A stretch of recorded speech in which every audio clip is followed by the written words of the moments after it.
Olá, eu sou o Felipe, eu sou médico de família, sou teleconsultor aqui do Telesaúde Goiás. Eu peço licença para você, antes desse vídeo começar, porque eu gostaria de convidar os profissionais médicos e enfermeiros do SUS que atuam na atenção primária no estado de Goiás a utilizar o serviço de teleconsultoria aqui do Telesaúde Goiás. A nossa equipe de teleconsultores ela pode te ajudar a tirar dúvidas de casos atendidos na rotina e do seu serviço e sugerir conteúdo atualizado sobre os mais variados temas aí no contexto da APS. Basta fazer o cadastro no site do Telesaúde Goiás e aguardar a autorização. Depois, solicitar a sua teleconsultoria. Aguardamos vocês!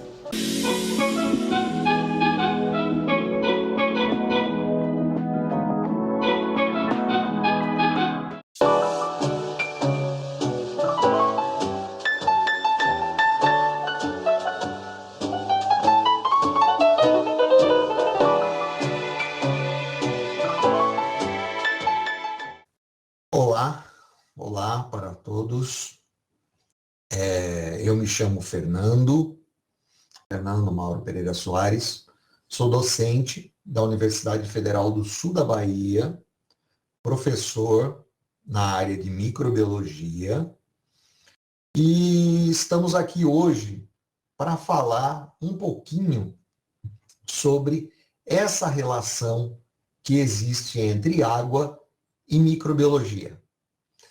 O objetivo dessa apresentação aqui não é voltada para estabelecer um link entre a água, principais agentes patogênicos. É claro, vamos comentar sobre eles, mas eu não vou falar do ponto de vista epidemiológico, eu não vou fazer descrições nesse sentido.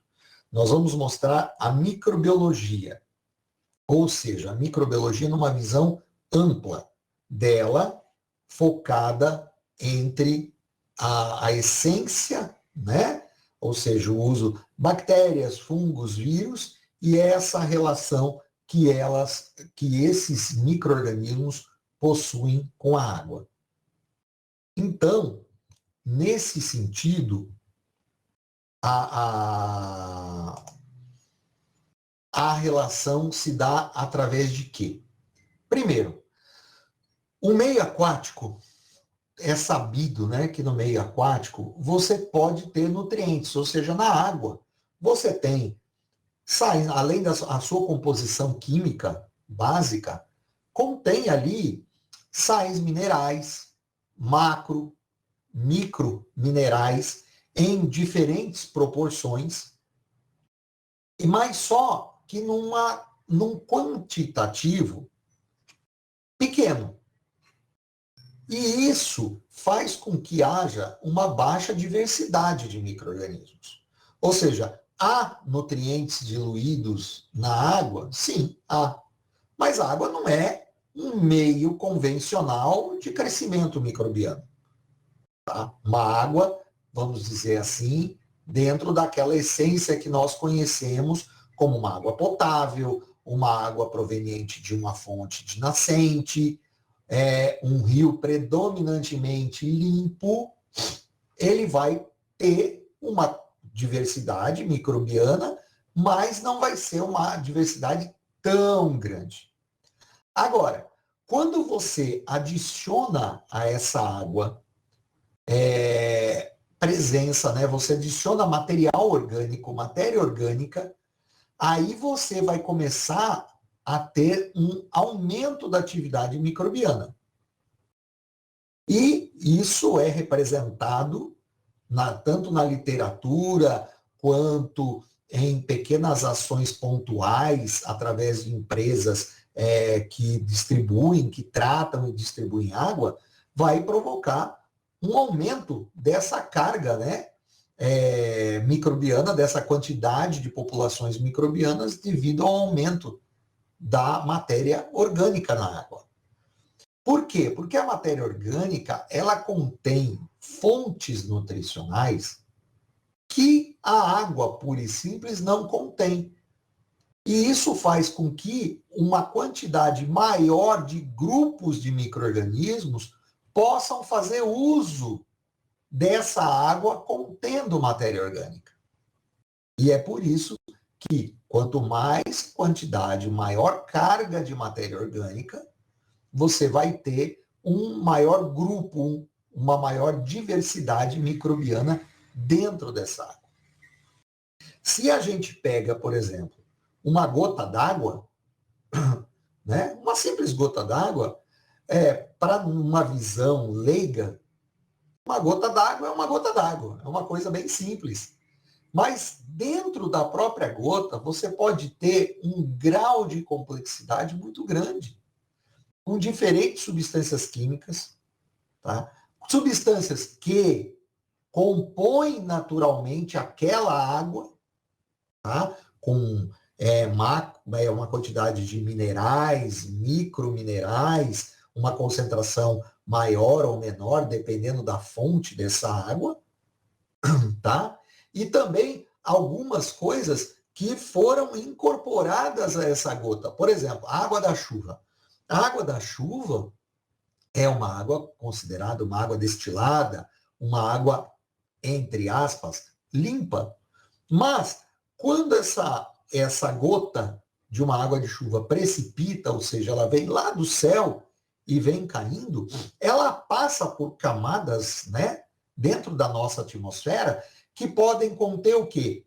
Fumaça proveniente de fábricas, né? Outras nuvens de poeira, e que essa gota vai incorporando materiais, fuligem, materiais orgânicos, materiais inorgânicos, alterando essa carga de nutrientes ou carga de substâncias químicas. E, por consequência, também, essas gotas d'água contêm grupos de micro-organismos. E como eu falei, a depender da fonte de origem dessa água em que a gente retirou uma amostrinha de uma gota, você pode ter diferentes grupos microbianos que vivem naquele ambiente e que estão presentes nessa água. Então, uma gota d'água retirada de uma amostra de um rio, de um lago, do oceano, de uma gota de água de chuva, de uma nascente, independentemente de onde ela venha, você pode ter diferentes substâncias químicas e diferentes grupos de micro-organismos nela. E esses micro-organismos, então, quando eles estão presentes na água, eles podem mudar a composição química dessa água. Tá? Composição química, composição física também. Tá? Por quê?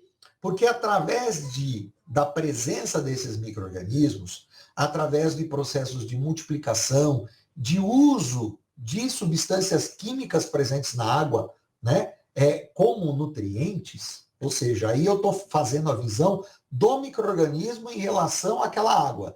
Ele pode usar substâncias químicas que estão ali como fonte nutricional, né?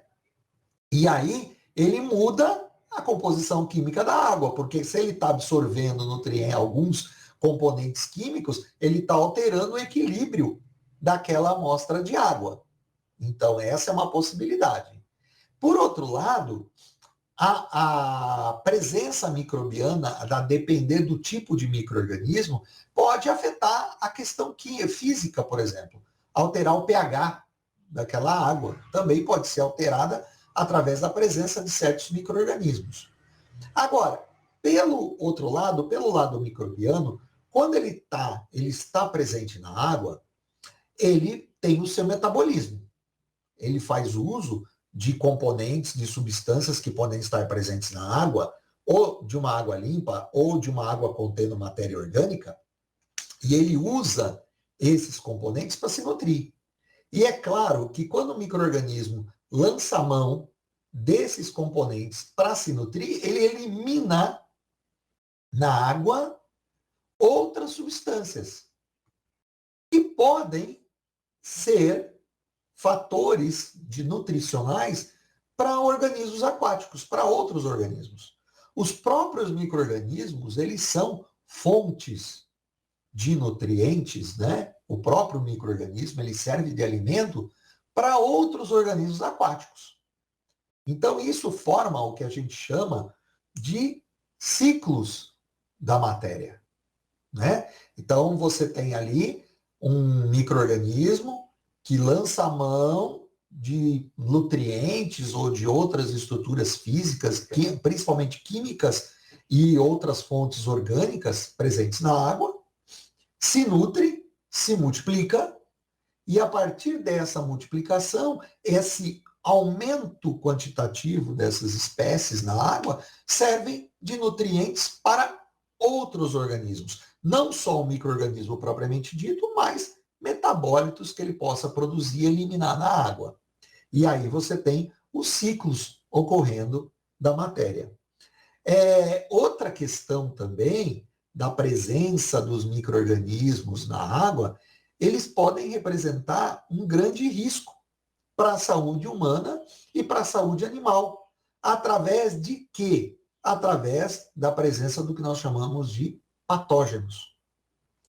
Esse risco se dá porque a água é um elemento primordial para a nossa vida. Então, nós dependemos da água, nós precisamos consumi-la. E esse consumo é feito através da ingestão da água, propriamente dita, a água pura, e a água também faz parte da composição de certos alimentos. E este processo, na medida em que você depende do uso da água, existem, por exemplo, alimentos que já possuem uma quantidade de água dentro deles. Frutas, por exemplo, né? Agora, existem outros alimentos que você precisa pegar uma quantidade de água, adicionar ao alimento para que ele possa ser preparado para nossa ingestão. E aí começam a surgir as necessidades, né, de tratarmos essa água. Pois, se nós vamos ingeri-la pura e simples, ou vamos adicioná-la no preparo de um alimento, esta água tem que estar com uma qualidade adequada. Ou seja, não digo que ela seja isenta de todos os micro-organismos. A água normal em que a gente consome, ela contém uma série de micro-organismos, porque não é uma água esterilizada, ok? Mas é uma água que não contém patógenos. Esse que é o primordial. É o consumo de água sem patógenos, para que nós tenhamos um corpo são. Agora, para que haja essa relação, né, de patogenicidade com a água, nós precisamos avaliar, muitas vezes, por onde esta água passa, por onde ela percorre, para chegar até nós. E isso é visualizado e é feito principalmente através do que nós chamamos de ciclo hidrológico. É aonde a água se origina e aonde ela fica disponível para nosso uso. Então, este processo de circulação de água é um processo que todos nós já vimos e já acompanhamos desde o ensino fundamental. É aquele desenho simples, muito bonitinho, em que você tem o ciclo.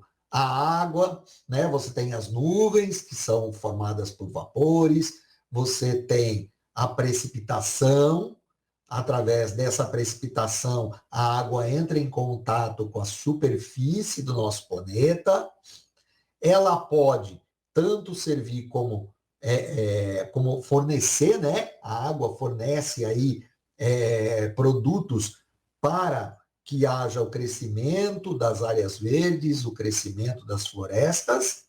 Ao mesmo tempo, ela penetra no solo, infiltra, chega ao que nós chamamos de lençóis freáticos. Esses lençóis freáticos, através deles, eles podem estar mais profundos ou podem estar mais próximos da superfície. Eles estando mais próximos da superfície podem ser captados, né, podem ser captados por nós através de poços, poços rasos e aqueles poços mais profundos, quando o lençol freático está mais profundo, né? Ele pode escorrer para o oceano através de quê? Através do próprio lençol freático, através de rios, né? Através de algumas lagoas, alguns estuários que têm acesso, né? Ou seja, saem de córregos, de pequenos regatos, que depositam em rios, que acabam indo para lagos, lagoas, rios, que podem chegar até o oceano. Você tem, ao longo de todo esse processo da água de superfície, ela pode sofrer uma evaporação, né? Quando ela está formando um espelho de água, ela evapora, ou dentro de um processo de transpiração da própria mata, das próprias florestas, e esse material evaporado, essa água evaporada, essa água transpirada, volta de novo ao ar, formando nuvens que normalmente vão precipitar e vão fechar o chamado ciclo hidrológico. Agora, vocês percebem que aí existem situações em que esta água fica, entre aspas, vamos dizer assim, vulnerável a receber poluentes. Nesse processo da precipitação, conforme eu falei, ela atravessa camadas da atmosfera que podem conter substâncias, né? Substâncias poluentes, é uma situação.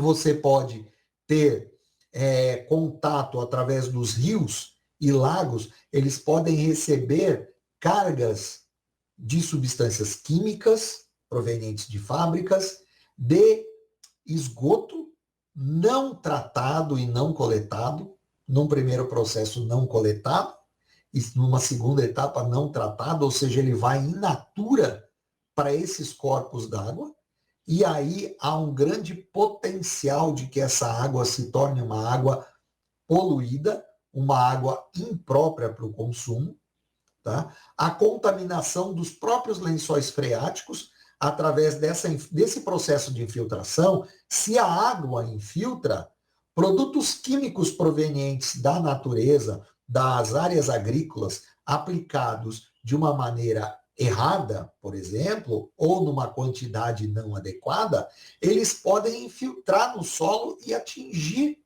esses lençóis freáticos.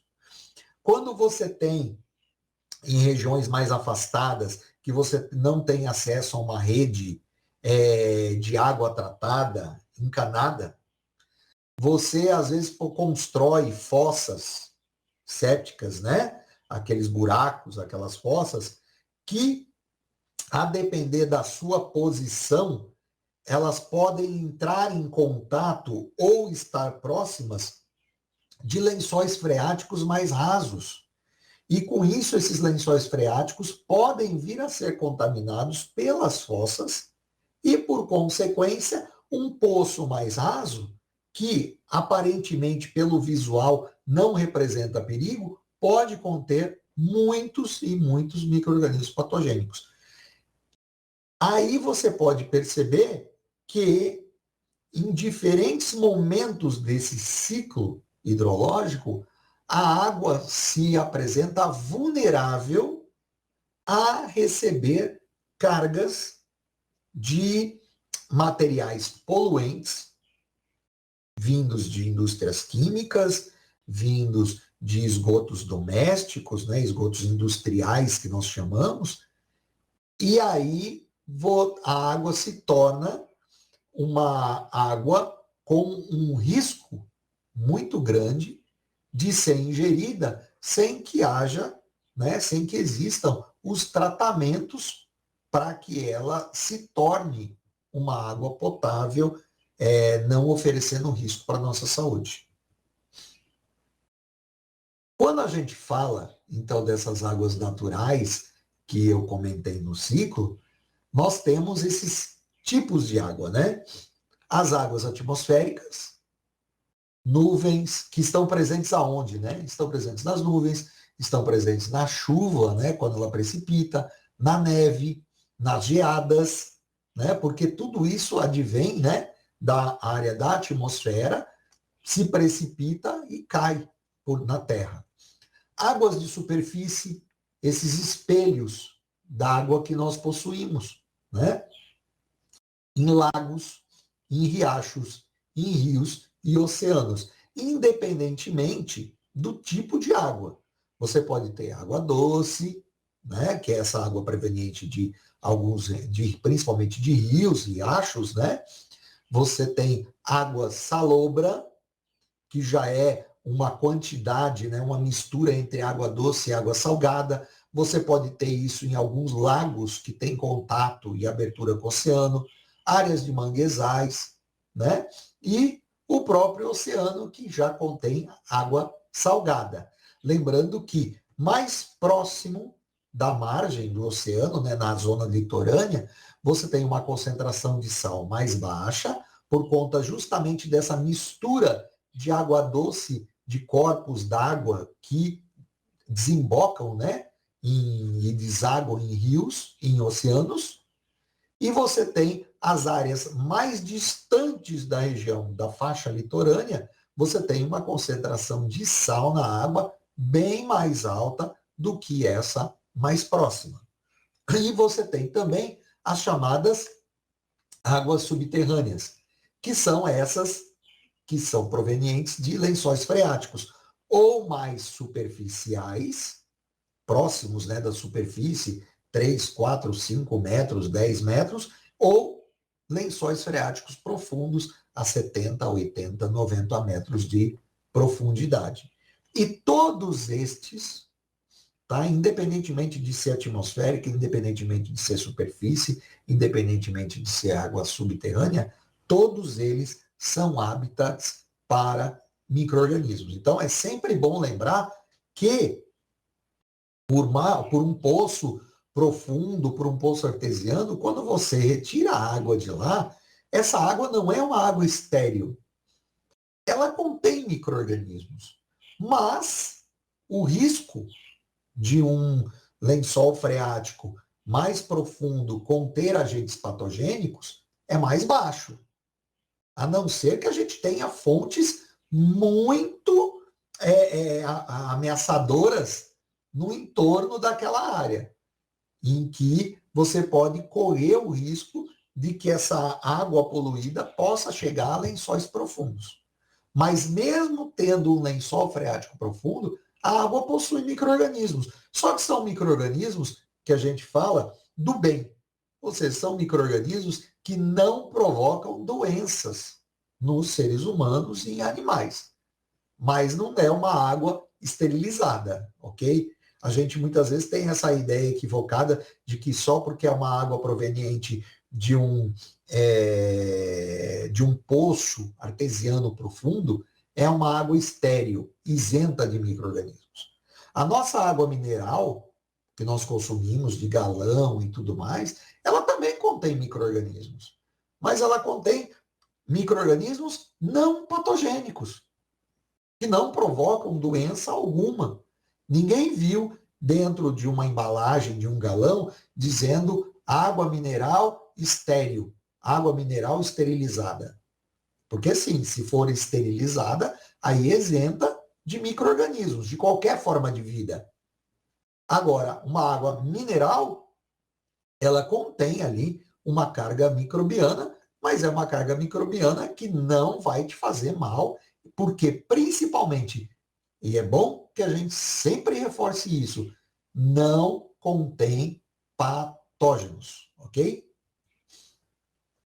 Agora, que tipo? Né? Então, já que o ambiente aquático, independentemente de ser água de superfície, água subterrânea, água atmosférica, qualquer ambiente aquático, você tem micro-organismos. Então, o tipo de micro-organismo que fica presente nessa água depende de quê? Das condições físicas e da condição química dessa água. Por quê? Porque nós temos o seguinte, cada micro-organismo, sendo fungo, sendo bactéria, sendo vírus, o que seja, cada um deles possui digamos assim, características específicas para sua permanência viva e para seu crescimento. Às vezes é interessante, isso eu vou relatar um pouquinho mais adiante aqui, mas dando um pequeno spoiler, às vezes um micro-organismo ele pode sobreviver muito bem numa determinada temperatura, então ele sobrevive naquela temperatura, tudo bonitinho. Mas se eu alterar esta temperatura, ele vai continuar sobrevivendo e inclusive vai se multiplicar. Então, muitas vezes nós temos uma temperatura de sobrevivência do micro-organismo. Ou seja, naquela temperatura o micro-organismo sobrevive, se mantém e até pode ter algum processo de multiplicação. Mas existem outras temperaturas que esse mesmo micro-organismo chega no seu ótimo. Então, é uma temperatura ótima para você crescer, é uma temperatura ótima para se multiplicar, é uma temperatura ótima para se viver. Deu para perceber? Existem, então, temperaturas e temperaturas. Temperaturas para o micro-organismo estar sobrevivendo e você tem temperaturas em que ele está no seu estado ótimo. E qual seria o estado ótimo? Numa condição em que ele se multiplica na maior velocidade, e isso, claro, associado ao quê? A nutrientes, a substâncias presentes naquela amostra de água, né, naquele ambiente aquático, em que ele possa estar ali usando, né, e tendo o seu aspecto nutricional satisfeito. Então, isso é muito importante. pH, dependendo do pH daquele ambiente aquático, você tem um determinado grupo de micro-organismos que se dá bem e determinado grupo de micro-organismos que não se dá bem. Então, essas diferenças de pH, de temperatura, de concentração de certos minerais, né? Essas condições que nós colocamos no ambiente aquático é que vão ser determinantes para que grupo microbiano vai estar presente em maior ou menor quantidade. A presença de matéria orgânica, a menor quantidade de matéria orgânica, a ausência de matéria orgânica, todos esses componentes adicionais no ambiente aquático vão ser fatores determinantes para presença ou ausência de determinados grupos de micro-organismos. E aí, dentro disso, a gente falando, né, nós comentamos sobre esses rios, riachos e lagos, eles têm um contato, estão sujeitos a uma frequente poluição. Né? A gente falou anteriormente, o esgoto doméstico, quando ele é jogado nesses corpos d'água, que nós poderemos chamar assim, sem o devido tratamento, você tem ali uma adição de matéria orgânica. E essa adição de matéria orgânica pode proporcionar um desequilíbrio ou uma alteração na população microbiana daquele local. Dejetos, né, e materiais provenientes da agricultura, resíduos de produtos químicos, podem também provocar, por exemplo, a eliminação de certos micro-organismos dentro do corpo d'água que são essenciais para a base nutricional de certos peixes, certos crustáceos, certos moluscos, que formam a teia que nós chamamos alimentar. Né? Porque um organismo serve de alimento para outro, que por consequência serve para outro, para outro, para outro, que chegam nos peixes e que pode chegar, por exemplo, no homem. Às vezes a agricultura, ou produtos, dejetos industriais, agora fazendo uma associação entre eles podem eliminar certos micro-organismos, ou esses micro-organismos podem adquirir esses poluentes, incorporar a sua estrutura, e aí um outro crustáceo, por exemplo, se nutre de vários micro-organismos, então ocorre o quê? Uma transferência de material poluente acumulando num crustáceo. Esse crustáceo serve de alimento para um outro crustáceo maior, que vai se alimentar de vários, então você vai ter um maior acúmulo, e a partir desse maior acúmulo você vai ter o peixe que vai se alimentar de vários crustáceos maiores e vai acumular essas substâncias, elas irão acumular no peixe, que por consequência pode ser alimento para peixes de maior tamanho, né? E esses peixes de maior tamanho podem ser fontes de nutrição para o ser humano. Ou seja, você tem aí um aumento, né, proporcional de carga de poluentes, muitos deles que podem ser até agentes causadores de câncer, que podem chegar até o ser humano.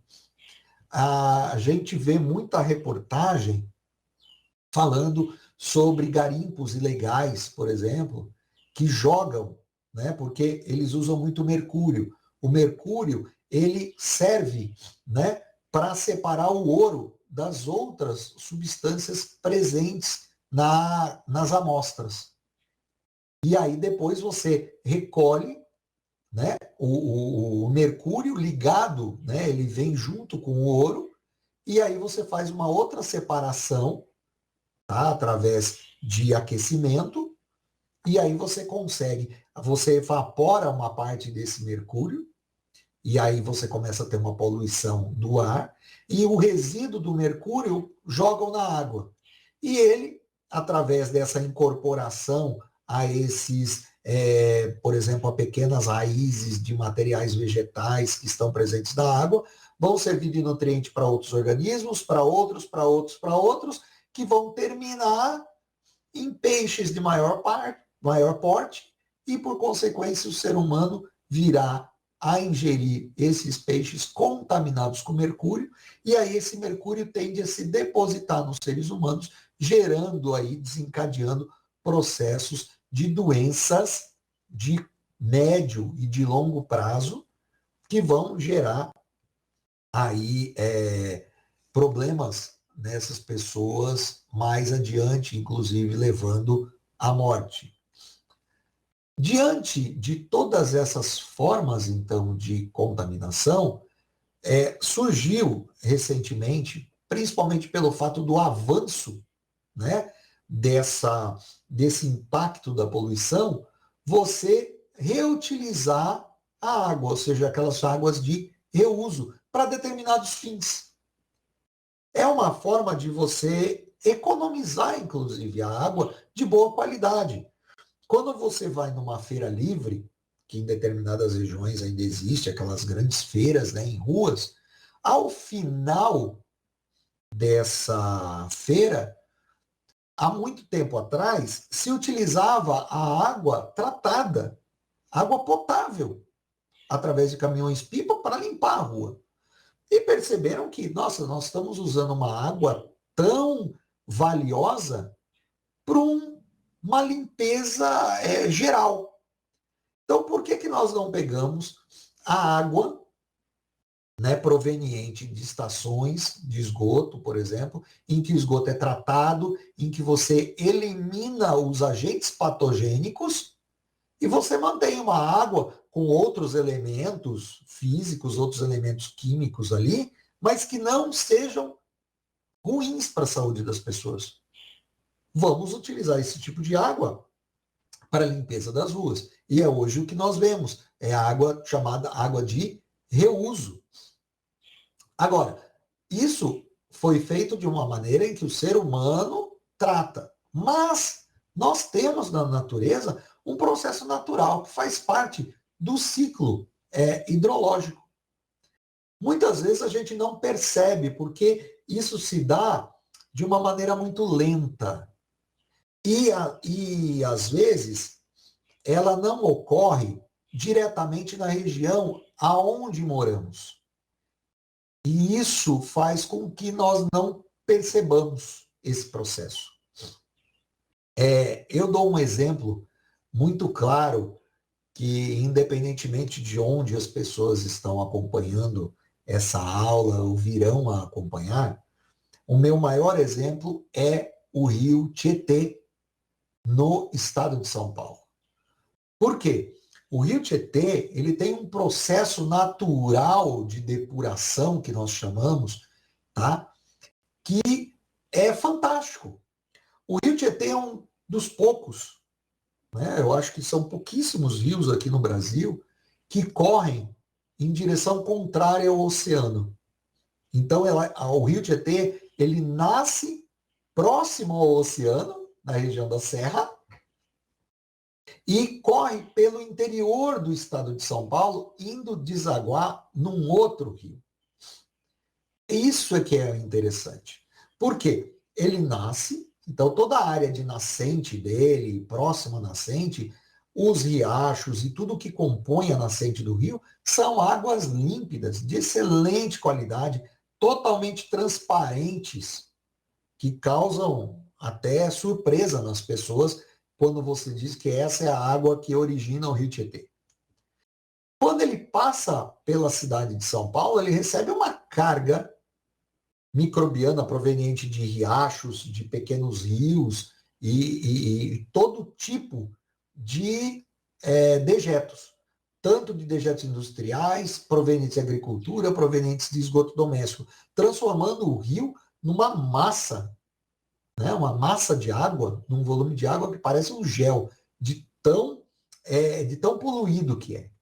E quando ele passa por São Paulo, ele inicia um processo que a gente chama de depuração, através de pequenas quedas d'água, através de represamento e liberação de água, ele vai se autolimpando. É interessante esse processo. E quando ele chega próximo do interior de São Paulo, próximo da área onde ele vai desembocar, né, e termina o rio Tietê, municípios como Jales e outros próximos, você tem um rio novamente com uma água límpida, com uma quantidade fantástica de peixes, inclusive peixes que têm como sua característica uma exigência de estarem presentes em águas limpas, e aí você tem uma abundância de peixes nessa área que você não vê em outros pontos do rio.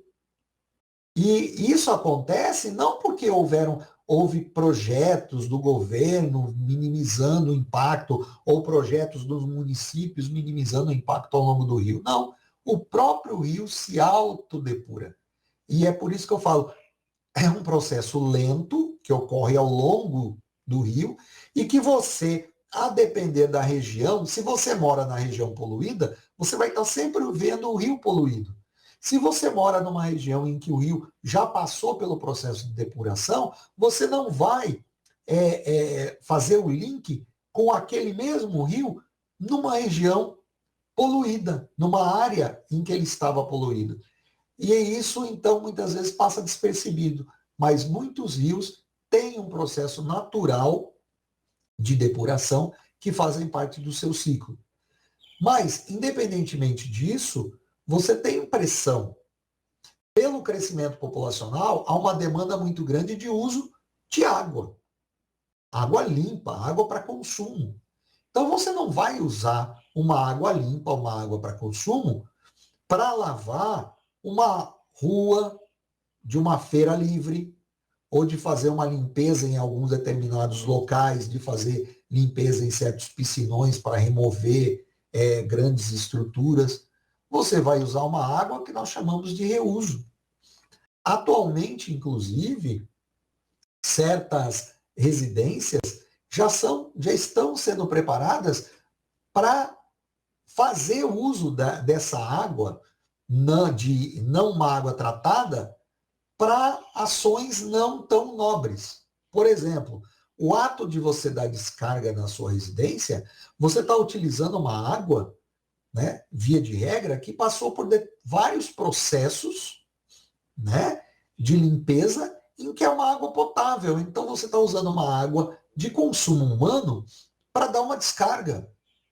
E, na verdade, você poderia usar uma água armazenada da chuva, ou uma água proveniente de um sistema de reuso, de reutilização de água, de uma máquina de lavar roupa. Você tem um sistema de captação dessa água para depois lavar o seu quintal, para depois retornar para uma outra caixa de armazenamento para poder dar descarga. Ou seja, é uma forma de você economizar, e economizar, que eu digo, o tratamento de água. O tratamento que uma empresa investe em produtos químicos, em processos químicos, processos biológicos, que são caros para chegar a água até a sua residência, para depois você simplesmente apertar o botão do vaso sanitário para dar uma descarga, usando uma água potável.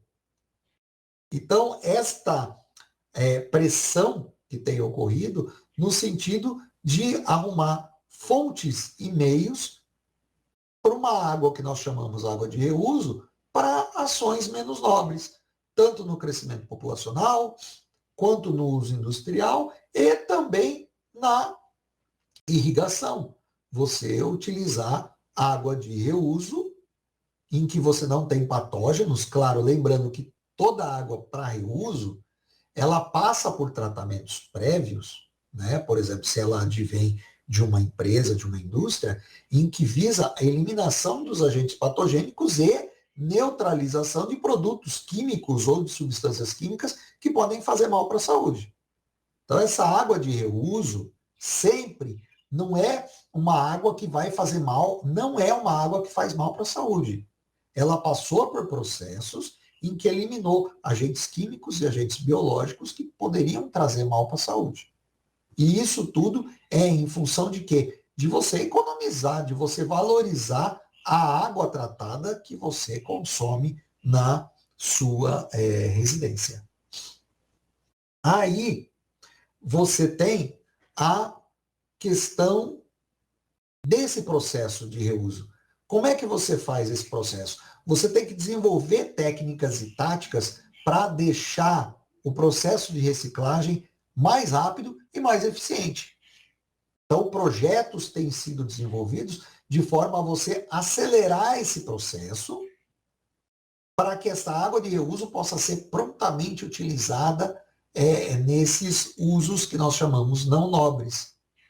E esse processo de reciclagem tem que estar associado a métodos de purificação. Purificação para quê? Para retirada principalmente de patógenos e agentes químicos. Quando a gente fala desses patógenos, agentes químicos, a gente está falando de água poluída. E quando a gente fala de água potável para usos menos nobres, a gente pode colocar a água poluída aí, ou seja, o que é água poluída? A água, mesmo estando limpa, você olhou, nossa, está cristalina, você cheira, não tem cheiro nenhum, você toma, não tem gosto, mesmo assim, ela pode não ser potável. Então a gente tem que tomar muito cuidado, devido à presença de contaminações. Que contaminações? Contaminações químicas, contaminações físicas, contaminações biológicas, contaminações radioativas, que muitas vezes pode estar presente em uma água totalmente cristalina. Então, o que é a água potável? A água potável, então, ela é livre de todos os micro-organismos, ou seja, contaminações biológicas, patogênicos. Lembra que eu disse que a água, ela não é água estéril, ela contém micro-organismos, mas ela não tem micro-organismos patogênicos. E ela também, a água potável, é livre de substâncias químicas nocivas. Ou seja, contaminantes químicos, contaminantes físicos, contaminantes radioativos são isentos. Então, por isso, ela é uma água potável. Ou seja, uma água que você pode ingerir sem nenhum problema. E aí, para você ter, né, essa água potável, você passa por processos de purificação. Então, a água que chega na sua torneira, proveniente de uma empresa distribuidora ou o que seja, nas áreas rurais, poços e fontes, a próprio solo ele faz esse processo de filtração. Lembrando que você tem que tomar certos cuidados quando você vai fazer poços na área rural, distantes de regiões onde você tem fossas sépticas, né? Então você tem uma série de regramentos para que essa água possa estar isenta dessas influências externas. E nas cidades, as estações de tratamento, em que você passa por processos básicos, sedimentação, filtração, cloração, para que a água possa chegar a nossa residência com qualidade. Mas, assim, grosseiramente dizendo, você tem a água bruta, né? Então, como é que se dá esse processo de tratamento de água? A água bruta, proveniente de determinados rios, que são selecionados, né, para que sejam fonte de fornecimento de água, passam por um processo inicial de remoção de areia, cascalho, de grandes partículas, então esse material se sedimenta na base, e aí você tira o material superior, que passa por uma associação de elementos químicos que vão grudar, digamos assim, a essas substâncias e partículas que ficam em suspensão e vão coagular. Dessa forma, eles coagulam e também se precipitam. Então, a primeira precipitação é uma precipitação natural, gravitacional. Essa segunda já é uma precipitação forçada, através de um processo de coagulação, em que substâncias químicas são adicionadas à água e elas se unem a pequenos fragmentos de solo que estão em suspensão e precipitam. Então, você recolhe a parte superior e, a partir daí, você já começa a ver uma água mais translúcida. E aí você entra em processos diferentes de filtração, em que você remove elementos particulados, compostos orgânicos, compostos inorgânicos, ou seja, você vai deixar a água límpida e, a partir daí, essa água límpida ela ainda pode conter micro-organismos. Ou seja, todos os agentes físicos, químicos foram removidos até o processo de filtração. Mas micro-organismos podem estar presentes. E aí você tem o processo que nós chamamos de cloração. E nessa cloração, ou seja, adição de cloro à água, você tem a morte de micro-organismos remanescentes que conseguiram passar por todas as etapas anteriores, a inibição de crescimento de novos inóculos, tá? E aí você passa para armazenagem. Em alguns sistemas você tem ainda a adição de flúor, que é recomendado para tratamento de cárie, e aí a água é armazenada e distribuída. Lembrando que a remoção de micro-organismos patogênicos aqui, lembrando que essa água também não é uma água estéril, é uma água com uma carga microbiana muito reduzida, pois se adicionou o cloro à água, que é um agente muitíssimo eficiente para eliminar micro-organismos. E a partir daí, você tem a distribuição pelo sistema de encanamento, e a partir disso, a empresa distribuidora faz coletas regulares dessa amostra de água em diferentes pontos para analisar se a água está em qualidade ou em conformidade com a legislação. Só para vocês terem uma ideia, apenas a adição de processo, né, você colocar o processo de filtração, ou seja, você tem aí dados que tinham disponíveis em casos de febre tifoide, isso na Europa, a partir de 1885, 1895, 1905. Então você tem sempre dados de casos de febre tifoide, que é um dos agentes patogênicos transmitidos na água. Você tinha valores extremamente altos, número de casos extremamente altos, de mortes. A partir do momento que se iniciou um processo de filtração da água distribuída para ser consumida, iniciou-se uma queda. Que, em 1913, quando se iniciou um processo chamado de cloração da água, aí você teve uma queda vertiginosa, ou seja, a partir da filtração já houve uma queda. A adição do processo de cloração, você teve o processo sempre em declínio, demonstrando que essas duas técnicas associadas têm um efeito muito positivo na qualidade da água que é distribuída para a rede. Agora, quando a gente fala de micro-organismos, aqui é uma parcela deles, né, que vocês têm, que são eliminados naqueles processos de filtração, naqueles processos de cloração. Salmonela, leptospira, né, da leptospirose, Associado a ele, eu coloco as principais sintomas, né, e doenças que são provocados por esses micro-organismos. Vibrio cholerae, Pseudomonas aeruginosa, Shigella, Clostridium, Yersinia, Vibrio parahemolyticus, Staphylococcus aureus, Escherichia coli, ou seja, olha a série de micro-organismos que podem estar presentes na água, que causam doença e que são eliminados pelos processos de distribuição, né? Ah, mas então quer dizer que na minha casa que não tem uma rede de distribuição por uma empresa, eu corro esse risco? Você pode até correr, mas existem medidas, né?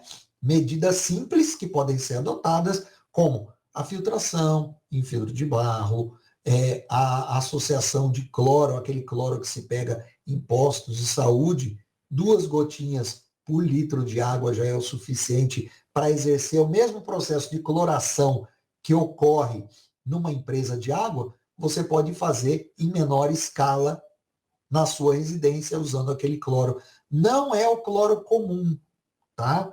O cloro comum, ele possui aquela água sanitária, né?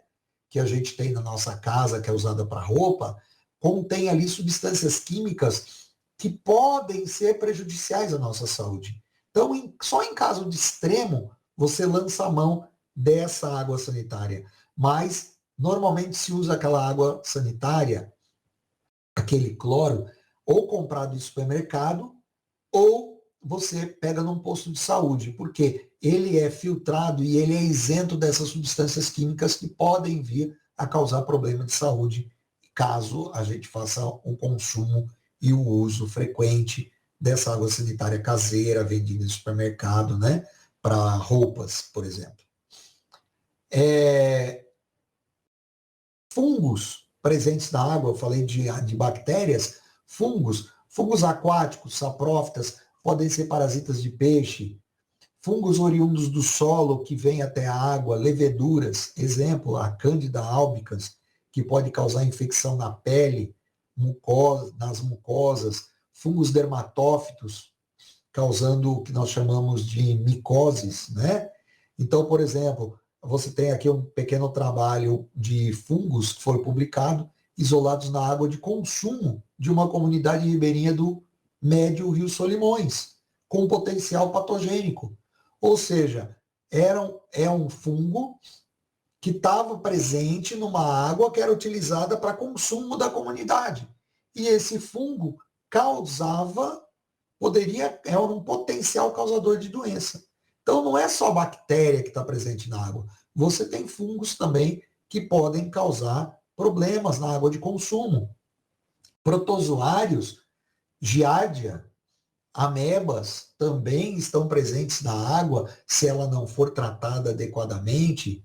Vírus da hepatite A, vírus da hepatite B, podem ser transmitidos por água contaminada.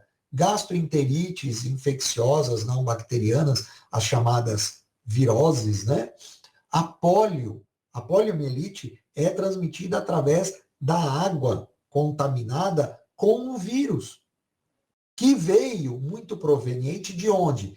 De pessoas portadoras do vírus que lançaram mão de um sistema sanitário inadequado em que se jogou essa água do esgoto sem tratamento em ambientes aquáticos e essa água foi posteriormente utilizada sem os seus devidos tratamentos para consumo.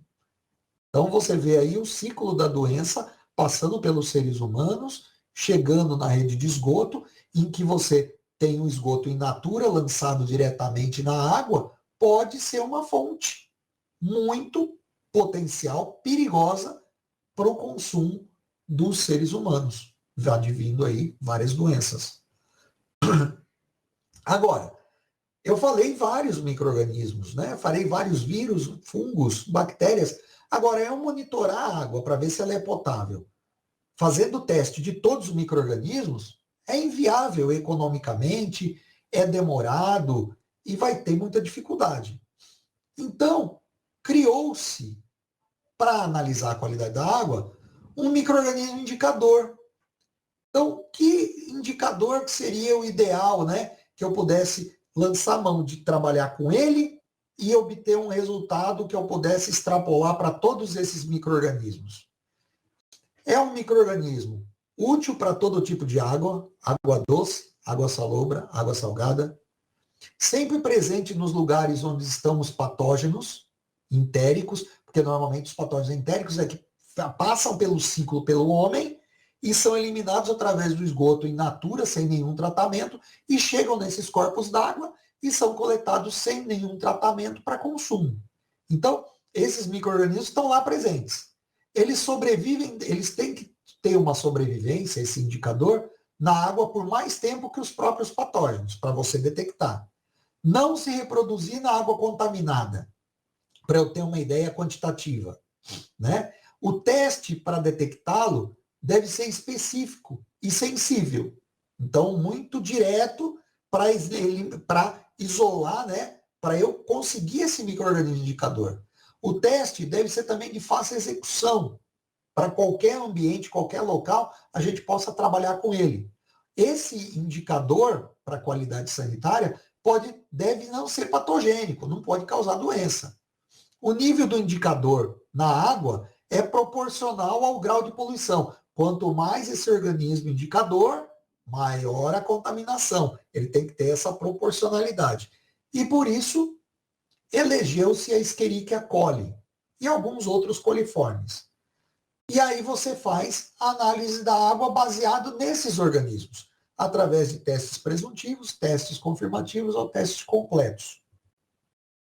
Testes presuntivos, ou seja, através do surgimento de pequenas bolhas nos meios de cultura em que eu adiciono essa água que eu quero analisar. Então, presume-se que pode haver E. coli na água. Depois eu passo por um chamado teste confirmativo. E nesse teste confirmativo, através da mudança de tonalidade de cor, eu confirmo que tem o micro-organismo indicador na qualidade de água. Essa é uma forma. É um teste um pouco mais complexo, que exige muito mais cuidado, mas é predominantemente usado no Brasil por conta do custo mais baixo. Você tem testes de membrana, em que a água é filtrada por essa membrana, que está na figura aí, logo a parte de cima, né, da ilustração, e ela funciona como um filtro. A água passa e esse micro-organismo indicador fica retido nessa membrana, que é colocada numa superfície que é estimulado o seu crescimento. E a partir da presença dele, você faz a contagem e vê, primeiro, se tem ou não e o quanto que tem. Então, é um teste qualitativo, presença e ausência, e quantitativo. Quanto mais, significa que a água está mais poluída. Então, é um teste de membrana, é um pouco mais caro que o primeiro, mas também é muito empregado. Esses são testes nesse processo de qualitativo. Ou seja, você adiciona a amostra de água num pequeno pó e bota numa temperatura adequada. A partir dessa temperatura adequada, você vai ter a virada, digamos assim, né? Na figura superior, você tem dois potes. O pote da esquerda deu neutro e o pote da direita deu positivo. Opa, já é um indicativo que há bactérias ali do grupo da E. coli, do grupo dos coliformes. Depois, eu coloco essa amostra sob luz ultravioleta. Através da luz ultravioleta, você vai ter a bioluminescência. Vendo essa formação de luz no frasco da direita, que vocês estão vendo, porque o da esquerda deu negativo, no da direita, você confirma que é Escherichia coli, ok? Então, essa é um teste mais caro, é um teste qualitativo e mais rápido para se trabalhar. E aí, com isso, você consegue dizer, olha, essa água já não é própria para consumo num prazo mais curto. No Ministério da Saúde, então, você tem essa análise qualitativa, né, quantitativa. Nas normas do Ministério, a água, para ser considerada água potável, você tem que ter ausência de Escherichia coli porque é um micro-organismo indicador, em amostras de 100 ml. Então, você coleta a amostra e analisa. Se a água tiver uma Escherichia coli, 2, 10, 20, 50, 100, a água não é potável. Você considera a água potável microbiologicamente quando os valores de E. coli e valores de coliformes totais for 0. Quando tiver 0, você considera a água potável, ok? E isso é feito frequentemente. Se vocês observarem as suas contas de água, por uma determinação, por uma lei federal, é obrigatório que a empresa coloque, né, na sua conta esses dados da tabela, informando que a água é própria para consumo através da análise microbiológica. Então, se atentem a esta conta de água para que vocês possam verificar essas análises com frequência. Aqui, eu usei como um exemplo dos índices de cobertura, né, para o estado de São Paulo até 2010, mas já é um bom indicativo. A partir de 2010, agora em 2020, nós temos quase que a universalização da água. Mas vocês percebem que a água chega à maioria das residências, água tratada, mas o esgoto coletado e o esgoto tratado diferem. Às vezes você tem um índice esse em vermelho, você mostra que o índice de esgoto coletado ele é maior do que o esgoto tratado, porque o esgoto tratado demanda de estações de tratamento. E às vezes você não tem um quantitativo de estações de tratamento suficientes para tratar todo o esgoto que é coletado. Então é por isso que há uma discrepância entre esgoto coletado e esgoto tratado. Mas, com investimento, você pode chegar em valores próximos um do outro. Ou seja, a quantidade de água, de esgoto que é coletado, todo ele passa por uma estação de tratamento e ele é tratado e depois devolvido à natureza sem os patógenos e sem elementos químicos que poderiam fazer mal à saúde. E aqui eu acho que é uma outra tabela muito importante para que todo mundo saiba e tenha conhecimento sobre mortalidade infantil.